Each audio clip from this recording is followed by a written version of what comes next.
¿Te has preguntado cuál es el sentido de tu vida? Algunos pueden pensar, yo pensé que había venido a una iglesia y me están hablando de filosofía. Cuando tú abres los ojos cada mañana, ¿qué es lo que te mueve a levantarte de la cama y a ponerte en movimiento? A todos nos gusta pensar que las cosas que hacemos son importantes y que hacen alguna diferencia, que nosotros vamos a dejar una huella en el mundo cuando salgamos de aquí, pero ¿realmente es así? O para ponerlo en una forma más general, ¿hay algún propósito y significado para la existencia del hombre en un mundo como este? Donde tenemos que enfrentar tantos problemas, tantas injusticias, tantas cosas torcidas que no parecen enderezarse nunca. ¿De qué sirven nuestros logros? O comportarse de cierta manera, si al final de cuentas todos vamos a morir, no importa cómo hayamos vivido. Ese es el tipo de cuestionamientos que se plantea el autor del libro de Eclesiastés, que comenzaremos a estudiar a partir de esta mañana. Y su respuesta inicial es tan desalentadora, tan devastadora, que algunos se preguntan cómo es posible que un libro como ese haya sido incluido en la Biblia.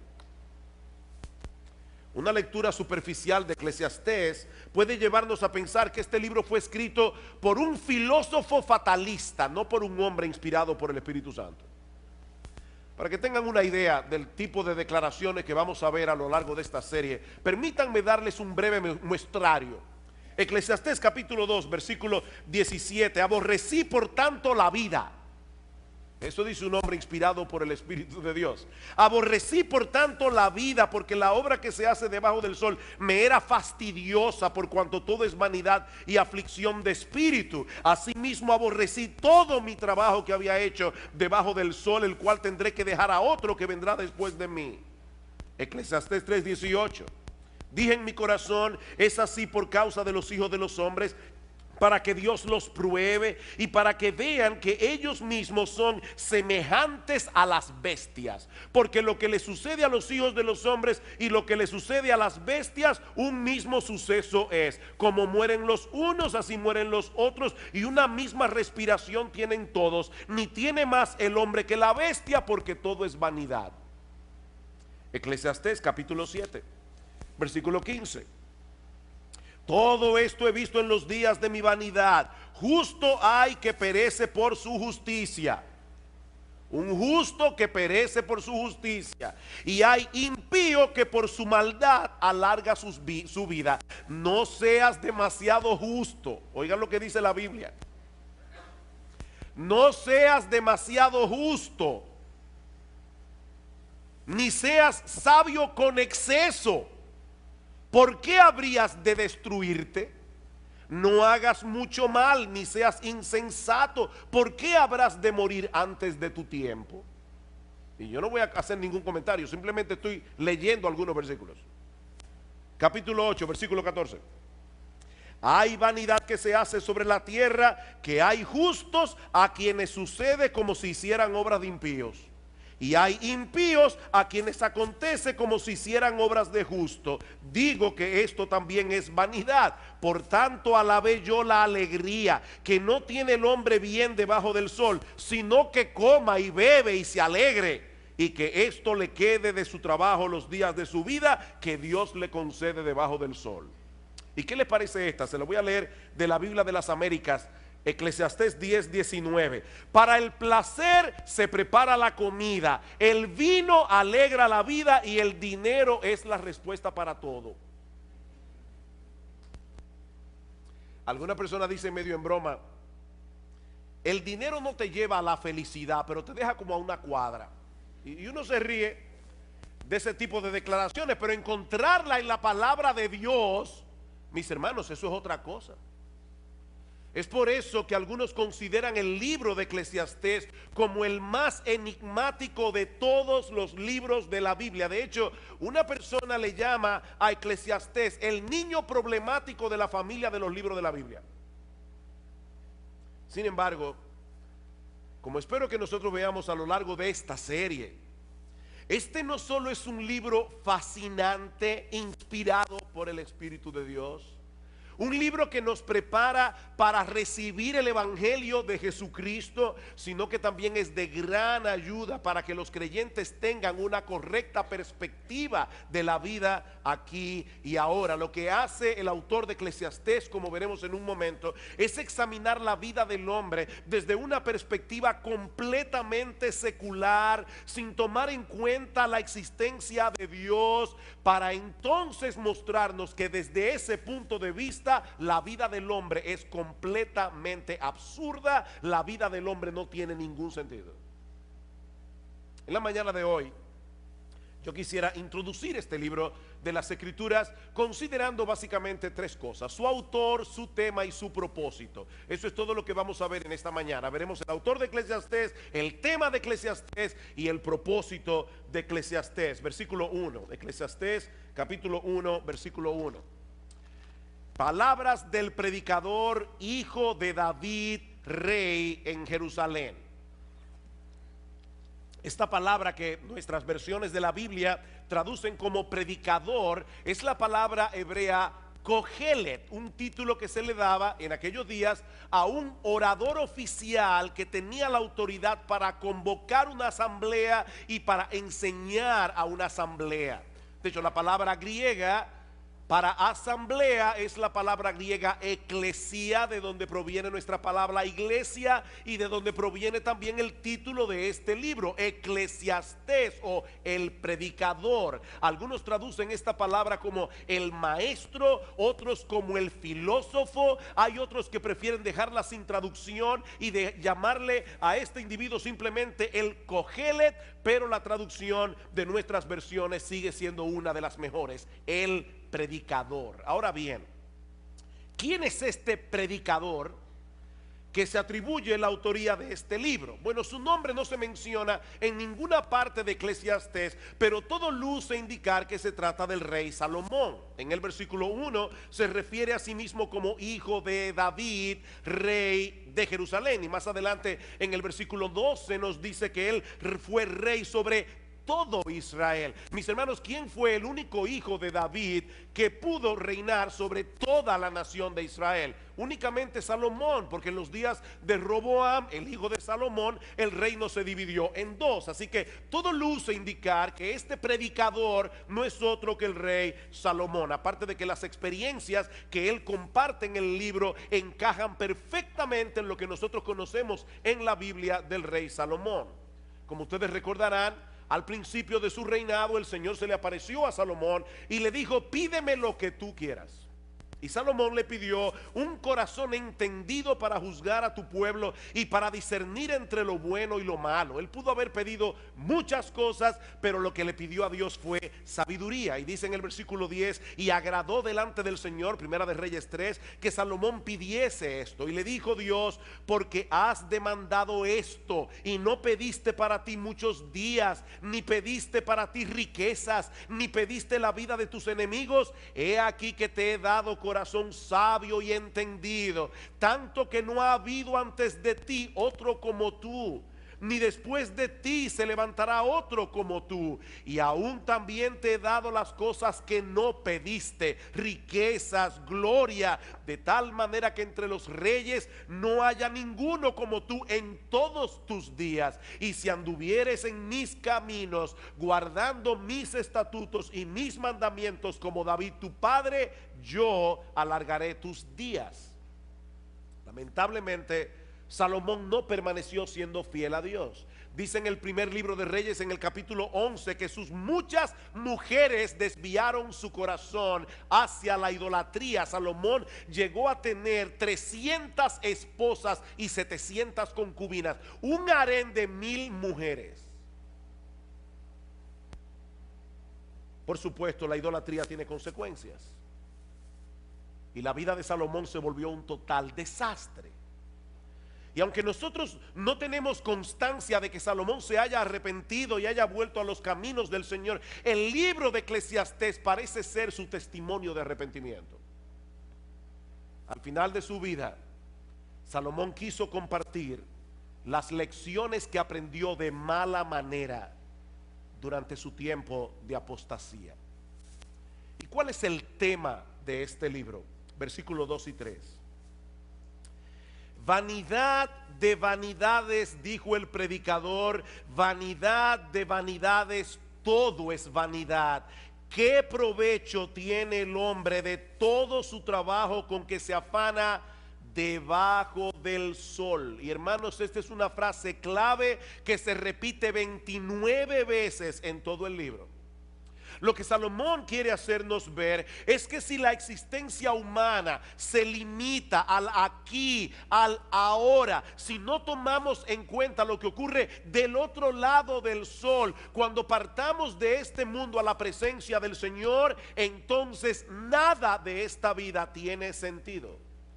Vanidad de vanidades, vanidad de vanidades, todo es vanidad. La Nueva Versión Internacional traduce esta frase: lo más absurdo de lo absurdo, lo más absurdo de lo absurdo, todo es absurdo. Y aún otro lo traduce: frustración de frustraciones, todo es frustración. La palabra vanidad también se repite una y otra vez en el libro de Eclesiastés, 38 veces en total, y se refiere a algo que no tiene sustancia, algo inútil, algo sin valor. Mi amigo, si tú dejas a Dios y a la eternidad fuera de la ecuación, lo que te queda es una vida vacía, sin propósito y sumamente frustrante. Salomón parece estar sacando balance aquí. Al final de su vida, de todas las cosas que él tuvo la oportunidad de experimentar, cuando Dios dejó de ser relevante para él, y el resultado final fue menos que nada. Vanidad de vanidades. Los judíos empleaban ese tipo de expresiones cuando querían enfatizar una idea, como cuando nosotros decimos rey de reyes. Él es el rey que está por encima de todos los reyes, o cantar de los cantares. Es el cantar más extraordinario, es el cantar que está por encima de todos los cantares. Bueno, lo que Salomón nos está diciendo aquí es que no hay una cosa más vana que una vida sin Dios. Eso es lo más vano, ya más vano no se puede ser. Esa es la vanidad de las vanidades. Y lo repite 2 veces: vanidad de vanidades, vanidad de vanidades. Y por si todavía alguien no entendió la fortaleza de su idea, concluye diciendo: todo es vanidad. Todo es vanidad. Eso sería la existencia humana si todo lo que tuviéramos fuera esta vida. Venimos de la nada. Somos el producto de un accidente sin propósito. Nos dirigimos inevitablemente a convertirnos otra vez en nada. Y entre una nada y otra nada, nosotros tenemos que estar viviendo en este mundo lleno de dificultades, lleno de problemas, donde los momentos de felicidad son muy escasos y muy transitorios. Por eso alguien decía que antes de preguntar si hay vida después de la vida, habría que preguntar si hay vida ahora. No después de la vida, es si hay vida ahora. Un día viene, otro día va, muy similar al anterior, y después de muchos días, la muerte. La pregunta es: ¿para qué afanarse tanto? Si al final de cuentas todos terminamos con las manos vacías.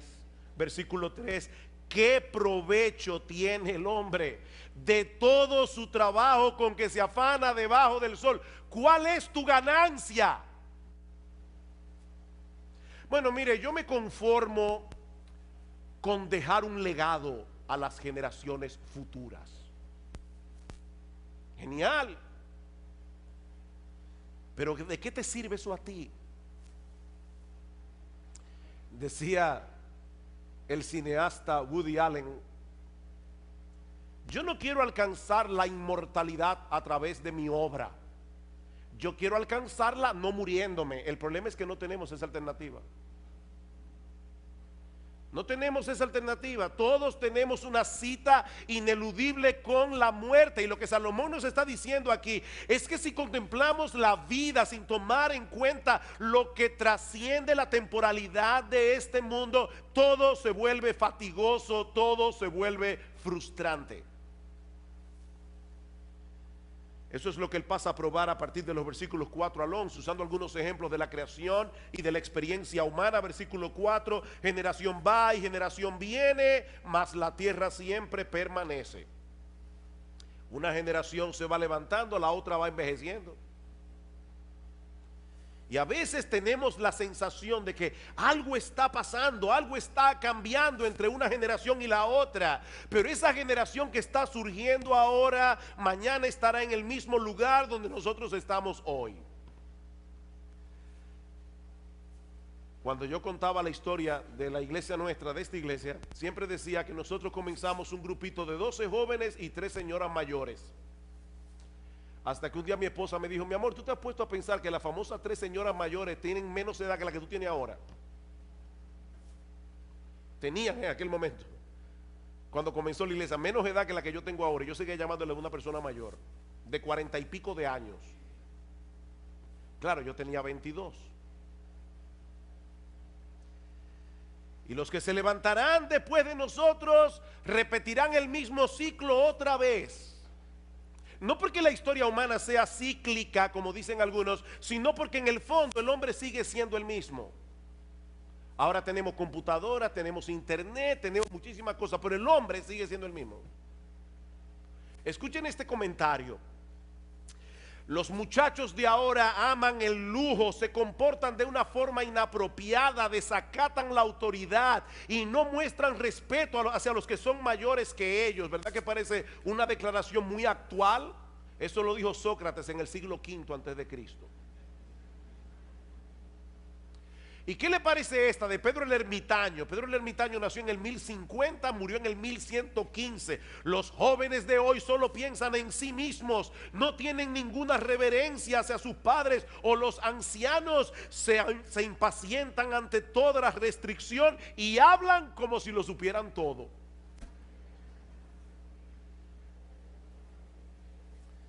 Ustedes ven el punto. La historia está en movimiento, pero nada cambia en realidad. Nada cambia. Es lo mismo que nosotros vemos en los procesos de la naturaleza. A pesar de la diversidad y los cambios que nosotros vemos a nuestro alrededor, la naturaleza es sorprendentemente uniforme en su funcionamiento. De hecho, eso es lo que permite que hagamos ciencia. Los científicos pueden evaluar los procesos de la naturaleza porque todo se repite una y otra vez. Versículo 5: sale el sol, se pone el sol, se apresura a volver al lugar de donde se levanta, el viento tira hacia el sur y rodea el norte, va girando de continuo y a sus giros vuelve el viento de nuevo. Los ríos todos van al mar y el mar no se llena. Al lugar de donde los ríos vinieron, allí vuelven para correr de nuevo. El sol salió esta mañana, se va a poner esta tarde, así será mañana y pasado mañana y dentro de 10 meses y dentro de 100 años. La misma rutina. Y lo mismo ocurre con el viento. El viento se mueve constantemente en una serie de circuitos que nosotros no podemos entender del todo y que tampoco cambiará con el paso de los siglos. El mismo circuito. Todos los ríos desembocan en el mar, pero el mar nunca se llena. Y al lugar de donde los ríos vinieron, allí vuelven para correr de nuevo. La misma cosa una y otra vez. Y esa monotonía de la naturaleza no es otra cosa que un reflejo de la monotonía de la vida humana. En ciencia política hay un principio que se conoce como el gatopardismo. Por una novela que se llamó El gato pardo, donde apareció esta frase memorable: si queremos que todo siga como está, necesitamos que todo cambie. ¿Cómo así? Bueno, lo que este principio establece es que los políticos tienen que iniciar constantemente algo que se parezca una transformación revolucionaria, pero dejando en realidad las mismas estructuras de poder, de manera que todo cambia, pero nada cambia. ¿O no es así? Eso es el gatopardismo. Todo cambia, pero nada cambia. Eso es básicamente lo que Salomón nos está diciendo en Eclesiastés. Lo que nosotros vemos en los procesos naturales es lo mismo que ocurre en la experiencia del hombre. Versículo 8: todas las cosas son fatigosas más de lo que el hombre puede expresar. Nunca se sacia el ojo de ver ni el oído de oír. Eso fue cierto en los días de Salomón, lo es en el día de hoy. En la historia de la civilización, el hombre nunca había tenido a su alcance tantas posibilidades de ver y oír cosas diferentes. Hace 200 años, si usted quería escuchar música tocada por una orquesta, usted tenía que ir a donde la orquesta estaba. Ese era un lujo que muy pocas personas podían darse. Hoy día cualquier muchacho tiene a su alcance un montón de dispositivos, de programas, de aplicaciones que le permiten ver y escuchar lo que quiera y cuando lo quiera. iPod, iPhone, iPad, iTunes, MP3, YouTube, SoundCloud, Netflix, Crackle y yo no sé cuánta cosa más. ¿Y saben qué? No importa cuántas cosas veas, no importa cuántas cosas escuches, nunca te sentirás satisfecho. Nunca te sentirás plenamente satisfecho.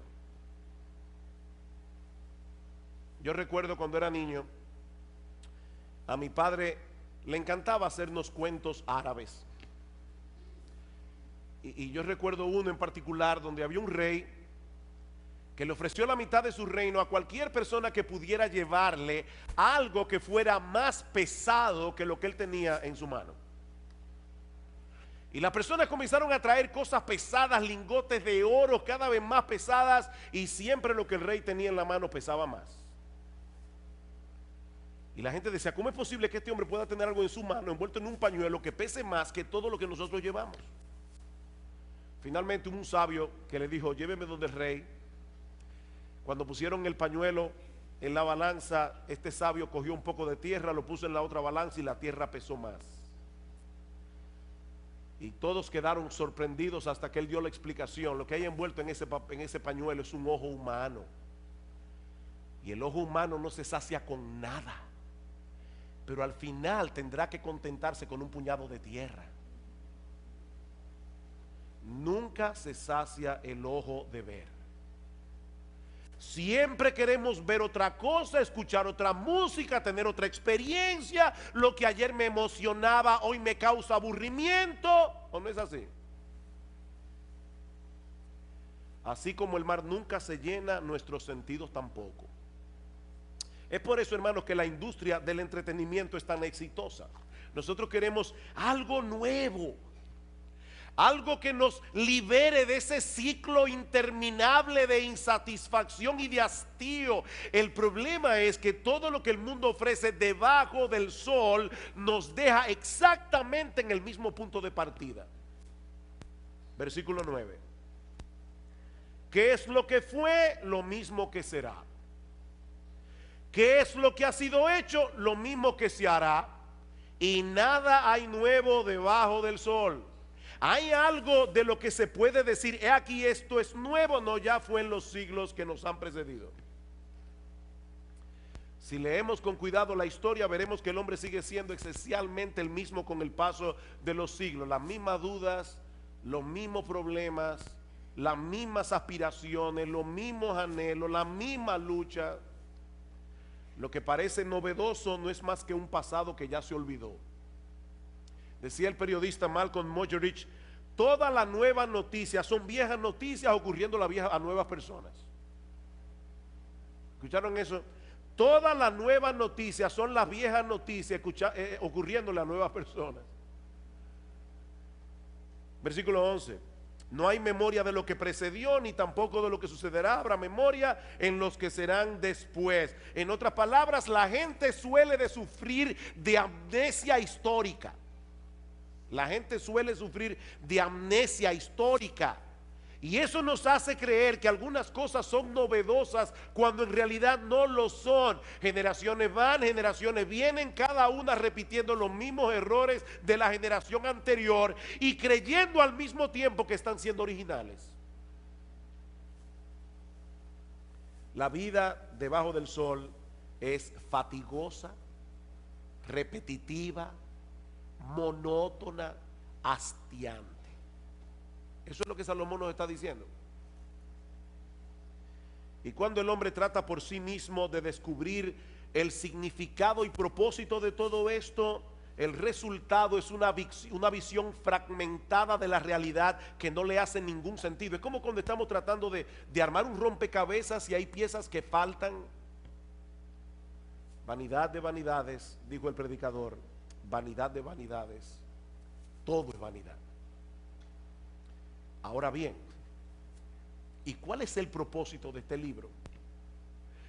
¿Por qué Dios inspiró al autor de Eclesiastés para que pusiera por escrito reflexiones tan deprimentes acerca de la vida en este mundo? Eso nos lleva a nuestro tercer y último encabezado. Ya vimos el autor del libro, el tema del libro. Veamos ahora su propósito. Y yo creo que el apóstol Pablo nos muestra incidentalmente por qué se escribió el libro de Eclesiastés. Dice en Romanos capítulo 8 versículo 20 que la creación fue sujetada a vanidad. Otra vez la misma palabra. La creación por causa del pecado fue sujetada a producir lo que no sirve. La creación fue sujetada a no dar todo el potencial que tiene dentro, no por su propia voluntad, sino por causa del que la sujetó en esperanza. En el libro de Eclesiastés, Salomón quiere que sintamos el peso de lo absurda que resulta la vida debajo del sol, destruir en nosotros toda esperanza de encontrar propósito, significado o satisfacción en ninguna de las cosas que este mundo ofrece, para entonces llevarnos de la mano a poner toda nuestra esperanza únicamente en Dios. Ese es el propósito. Él quiere destruir todo aquello que pueda ser una esperanza para ti. Cualquier cosa. Dice un comentarista, la función de Eclesiastés es llevarnos a ese punto en el que empezamos a temernos que esa sea la única conclusión posible, es decir, que todo es vanidad. Nos vemos así enfrentados a la cruda realidad de que nada tiene sentido, nada de lo que hay debajo del sol tiene valor. Pero ¿saben qué, mis amados hermanos? Nosotros sabemos que hay un Dios que está sentado en su trono por encima del sol, gobernando todo lo creado para su gloria y para el bien de su pueblo. Y eso hace toda la diferencia del mundo. Mis hermanos, ese Dios no solo ha prometido libertar su creación de la vanidad a la que fue sometida por causa del pecado, como dice Pablo en Romanos 8, sino que también nos permite contemplar ese mismo escenario que Salomón nos presenta en Eclesiastés, pero desde otra perspectiva completamente diferente. Vamos a introducir a Dios ahora en Eclesiastés capítulo 1 y vamos a ver qué pasa. Vamos otra vez a Salomón, vamos a meternos en la mente de Salomón. La única diferencia es que ahora vamos a meter a Dios en la ecuación y vamos a ver qué pasa. El salmista David, el padre de Salomón, nos dice en el Salmo 19:1: los cielos cuentan la gloria de Dios, el firmamento anuncia la obra de sus manos. El universo es un gran libro disponible para todo el que lo quiera leer, que nos habla de la grandeza, el poder y la majestad de nuestro Dios. Un día emite palabra a otro día, una noche a otra noche declara sabiduría. No hay lenguaje ni palabras, ni es oída su voz, pero por toda la tierra salió su voz y hasta el extremo del mundo sus palabras. Y ahora escuchen: en ellos, en los cielos, puso tabernáculo para el sol. Y este, como esposo que sale de su tálamo, de su cama por la mañana, se alegra cual gigante para correr el camino. El mismo sol que Salomón pone como ejemplo de la monotonía de la vida, nos da un mensaje completamente distinto cuando Dios está detrás del proceso. Ese ciclo solar testifica de la gloria, el poder El gozo dice que se alegra cual gigante, el gozo y aún la bondad de nuestro Creador, que hace salir su sol sobre malos y buenos y que hace llover sobre justos e injustos, como dice Cristo en Mateo 5:45. Así que si leyéramos apropiadamente el mensaje que el sol comunica, ¿saben qué pasaría? Que no dejaríamos nunca de alabar a Dios. Dice en el Salmo 113, desde el nacimiento del sol hasta donde se pone, sea alabado el nombre de Jehová. Si todos los hombres reciben igualmente el beneficio de la luz del sol, ¿no debieran todos darle la gloria y la alabanza al único que le corresponde? Ven ustedes, hermanos, el mismo sol, pero contemplado desde otra perspectiva. Y lo mismo podemos decir de los otros ejemplos que usa Salomón en Eclesiastés. Sí, los ciclos de la naturaleza son repetitivos. Ahora la pregunta es, cuando nosotros colocamos a Dios en el panorama, ¿qué nos enseñan esos ciclos repetitivos de la naturaleza? Son un testimonio contundente de la sabiduría y la fidelidad de nuestro Dios. Dice en el Salmo 104:10, tú eres el que envía las fuentes por los arroyos, van entre los montes, dan de beber a todas las bestias del campo, mitigan su sed los asnos monteses, a sus orillas habitan las aves de los cielos, cantan entre las ramas, él riega los montes desde sus aposentos, del fruto de sus obras se sacia la tierra. Nosotros le llamamos a esto las leyes de la naturaleza. Esa es una expresión que nosotros usamos simplemente para tratar de dar a entender cómo es que Dios opera, porque es Dios el que mantiene la naturaleza funcionando. Él es el que envía la lluvia. Si Dios no quiere, mañana no sale el sol, porque Él es Dios. Y ya lo detuvo en Gabaón, Él puede hacerlo otra vez. Pero es Dios, nuestro buen Dios, el que está cuidando la tierra. Es Dios el que está detrás de todos esos ciclos repetitivos. Así que mis hermanos, si nosotros vemos la naturaleza y no vemos a Dios, el mensaje que la naturaleza nos comunica es totalmente desalentador. Pero de repente introducimos a Dios en la ecuación y todo cambia drásticamente. De repente todo tiene sentido. Salomón nos dice en Eclesiastés 1:8 que el ojo nunca se sacia de ver ni el oído de oír. Pero alguien dijo muy sabiamente, el ojo no se satisface hasta que no ve la mano de Dios, y el oído no se satisface hasta que no escucha su voz. Mis ovejas oyen mi voz, dice el Señor en Juan 10:27, y yo las conozco y me siguen y yo les doy vida eterna y no perecerán jamás, ni nadie las arrebatará de mi mano. Yo soy el pan de vida, el que a mí viene nunca tendrá hambre, y el que en mí cree no tendrá sed jamás. Ustedes se dan cuenta, hermanos, del contraste tan marcado que hay entre Eclesiastés y el Evangelio. Por un lado, vanidad de vanidades, todo es vanidad. Por el otro lado, yo he venido para que tengan vida y para que la tengan en abundancia. Juan capítulo 10, versículo 10. Salomón nos dice en Eclesiastés 1:9 que no hay nada nuevo debajo del sol.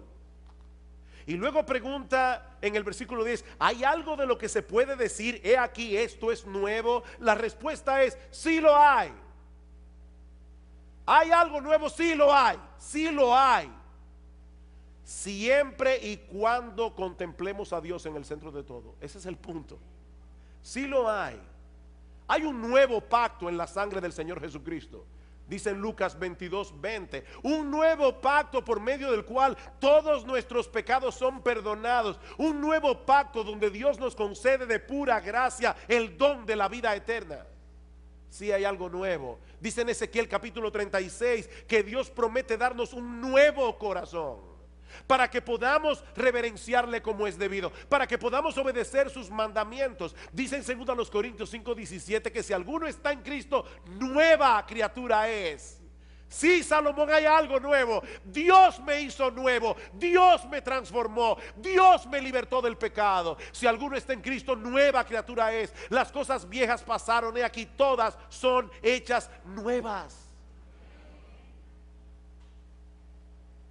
Hay algo nuevo, sí, Salomón dice en Efesios 4:24 que Dios nos ha dado un nuevo hombre, creado según Dios en la justicia y santidad de la verdad. Y por si todo esto fuera poco, dice en Apocalipsis 21:5, y el que estaba sentado en el trono dijo: he aquí, yo hago nuevas todas las cosas. Todas las cosas. Queridos hermanos, algún día todo será nuevo. Algún día todo será nuevo. Esta creación que fue sujetada a vanidad, esta creación que fue sujetada a producir lo que no sirve, será libertada de la esclavitud de la corrupción, dice Pablo en Romanos 8:21, a la libertad gloriosa de los hijos de Dios.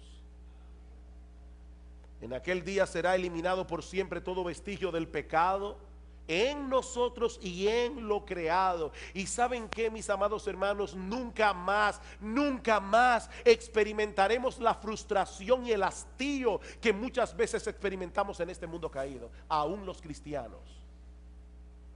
O tú nunca te aburres, tú nunca te hastías, nunca te sientes frustrado.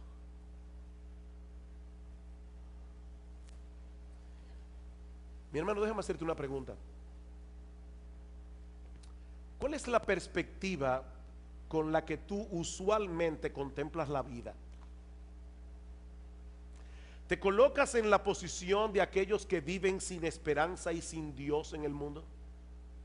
A veces yo escucho a los creyentes con tantas quejas, que uno se pregunta: ¿dónde está Dios? ¿Dónde está Dios? ¿Cuál es tu perspectiva de la vida, mi hermano? ¿Eres tú de aquellos que, aún siendo cristiano, redimido por la sangre del Cordero, contemplan la vida desde la perspectiva de aquellos que viven sin esperanza y sin Dios? ¿O te levantas por encima de lo que tus ojos ven debajo del sol para contemplar todas las cosas a través de la presencia omnipresente de Dios en el mundo? Miren, hermanos, no hay que ser un incrédulo para perder de vista a Dios.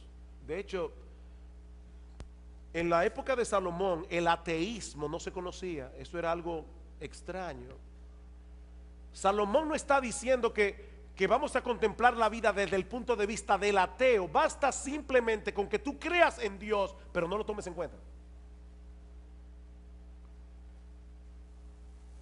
No hay que ser un incrédulo para perder de vista a Dios. Sobre todo cuando las cosas no están saliendo como nosotros quisiéramos.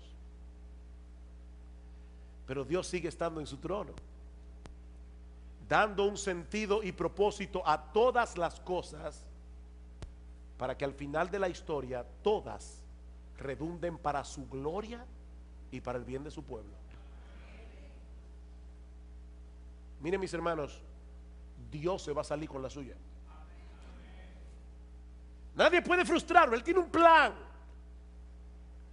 y en ese plan nuestro bendito, glorioso, extraordinario, inefable, incomparable, inmutable Señor y Salvador Jesucristo se llevará toda la gloria. Y nosotros estaremos ahí para gozarnos con Él. Y si tú estás aquí sin Cristo, mi amigo, no intentes encontrar el significado y propósito de la vida en este mundo dentro de los límites de las cosas que este mundo ofrece. Como dice Agustín de Hipona, Dios nos hizo para Él, y nuestra alma solo encontrará descanso cuando lo encuentre en Él. No hay alternativa. En tu corazón hay un hueco del tamaño de Dios que solamente Dios puede llenar. Mi amigo, fuera de Cristo todo es absurdo, y lo que es 1000 veces peor, fuera de Cristo solo obtendrás de Dios condenación y juicio por causa de tus pecados.